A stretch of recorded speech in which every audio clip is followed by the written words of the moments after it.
What's going on, champs and champions? It's FireMonkey here, and as Fortnite continues to evolve over the years and months even, the whole entire time that Fortnite's evolved throughout seasons, chapters, everything else, we've always seen tons of bugs that end up being hints towards upcoming features in Fortnite. And most recently, we saw a bug with the brand new Fortnite update that allowed people to actually activate a first-person mode by going into Save the World, activating first-person mode in Save the World, which was always kind of like a buggy feature that you could only ever use if you're trying to get like a thumbnail image or something. Just to use it for pretty screenshots or whatever, because you would never be able to actually see your gun.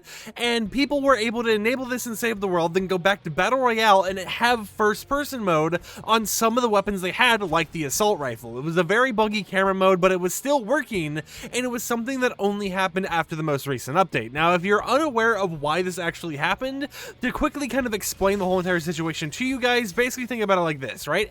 Epic Games, we have known for a long time, has been working on a first-person mode for Battle Royale in some capacity, but with the most recent Fortnite update, they actually added some files relating to first-person mode for different gun types, even for sprinting, that type of stuff, which is why by enabling a first-person setting in one of their other modes, it inadvertently actually enabled this first-person setting in Battle Royale as well, most likely because they kind of, linked everything together in some weird ways, so technically whatever first-person mode setting was in Save the World would have been a setting they had just copied over during the development stages for, Battle Royale or whatever else.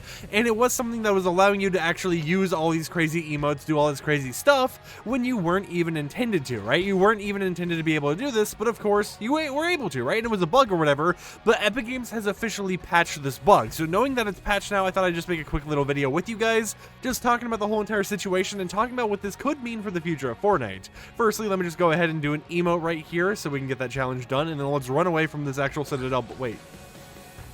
Okay, he's moving. I was like, is he just gonna stand there? He was just standing there for a second. He did not want to fight me or anything. He just wanted to admire that wall paint or whatever. You know what's going on. Anyways, firstly, I want to mention this. Hearing all the news about Save the World and all that type of stuff causing a bug in Battle Royale is just kind of funny, because it's like, hey, Save the World, the mode that everyone kind of memes on for being a dead mode in a way, even though they do occasionally get updates like once a year or whatever, and they are still working on a UI update for the mode.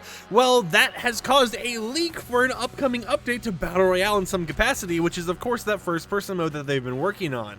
And it's just been funny to see how Save the World's kind of impacted Battle Royale with this bug, and how people are using it not only in Battle Royale, but doing the Save the World trick in order to use first-person in creative mode. And there are even some people out there making entire creative maps dedicated to that first-person mode. Of course, now those maps are bugged or whatever because first-person mode has been disabled, but it's been interesting just to see how much of an impact it's had on the community, and especially seeing what people have been creating in creative mode, how much this could actually impact the map-making scene for creative in the future. Because I mean, imagine it, right? You're going through a maze or something in creative mode, and you're sitting there with like a flashlight in hand or whatever in normal, natural first-person mode, instead of having, the normal kind of like third-person mode, where I've seen some people use like barriers or whatever to kind of fake a first-person mode.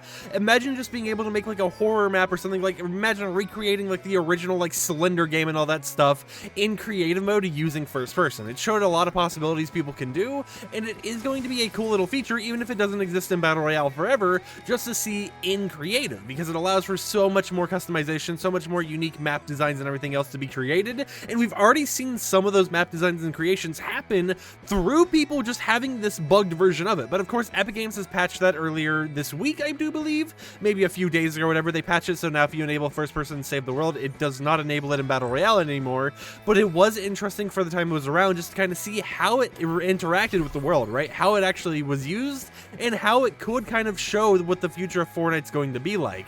And in my personal opinion, what I think they might do with first-person mode, based on the glitch and everything else going on, right, is they might do a whole entire selector system, kind of like how you have right now, right? Where whenever you select the map you want to play or the mode you want to play, whether it's normal building enabled Battle Royale or zero build Battle Royale, you have the option selector all on the tab screen, where you can turn on fill, you can disable fill, you can choose between solos, duos, trio, squads. You have all those options right there on a unique UI that I could see them doing something where it's like, hey, guess what? You now have the option to actually enable this first-person setting as well, Royale through a toggle, so you can choose to play the game and choose to play zero build or normal battle royale through first person or through third person, and then that will mix up your lobbies a little bit more. The only downside I could see to them doing that type of system would depend on the player base, right? Because it would cause the player base to get split up even more, and as we already know with Fortnite, and as we already know with how the game's going, you know, it's like, we understand, you know, we're already kind of splitting it up through battle royale and zero build, because you know what, you have a lot of people who like zero build, you have a lot of people who like battle royale,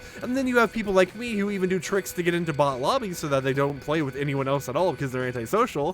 Thumbs up, Epic, thank you for not patching it, by the way.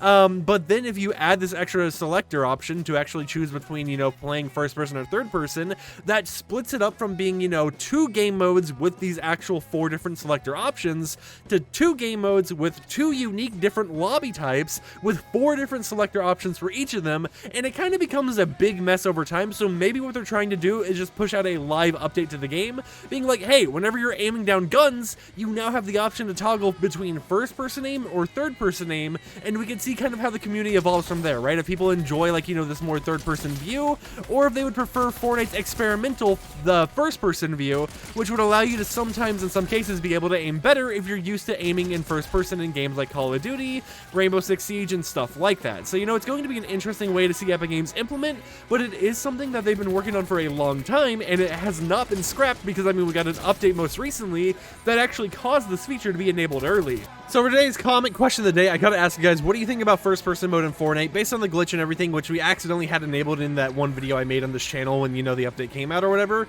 Do you think this is going to be a cool little upgrade for Fortnite, and how do you think they're actually going to include this into the game?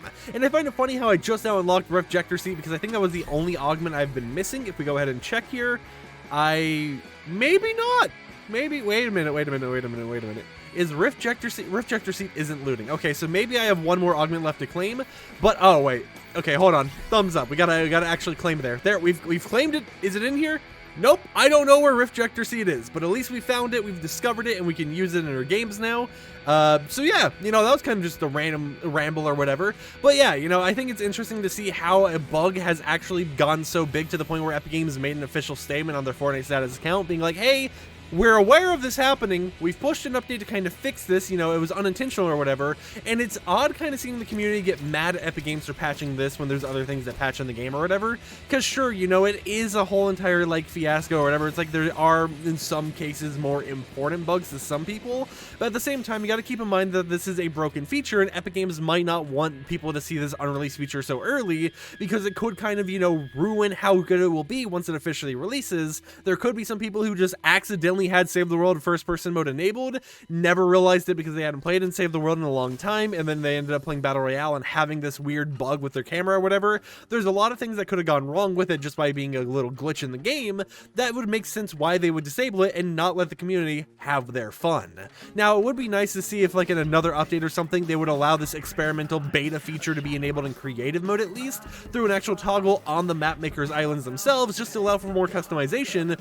while they're tinkering with it and while they're making it better. Because if we pay attention to you know, creative mode as it is right now, creative is kind of buggy with a lot of stuff, right? Because if you use event binding, which I've been trying to use to create my own creative map recently, you're not going to have that easy of a time, because sometimes with event binding, for just some reason, you'll place an item down and it will bind every event that's ever been binded to that button before to this new one, right? So if you ever, like, made a previous button, right? If you made a button that was to buy a shop offer item or something like that, and you make a new button, well, now this new button is going to bring up, like, 3 different text dialogues that you had all throughout your map. It's going to bring up that shop offer, it's going to spend your coins, and event binding is just a normalized, like, mess right now that hopefully gets better over time. But it does show that creative could technically have first person and just call it a beta feature, and then, you know, evolve it over time, make it better and stuff like that, and it would be a nice way for us to actually experiment and live test one of their upcoming features to Battle Royale. But of course, with that said, my name's FireMonkey. Hope you champs and champions enjoyed today's YouTube video.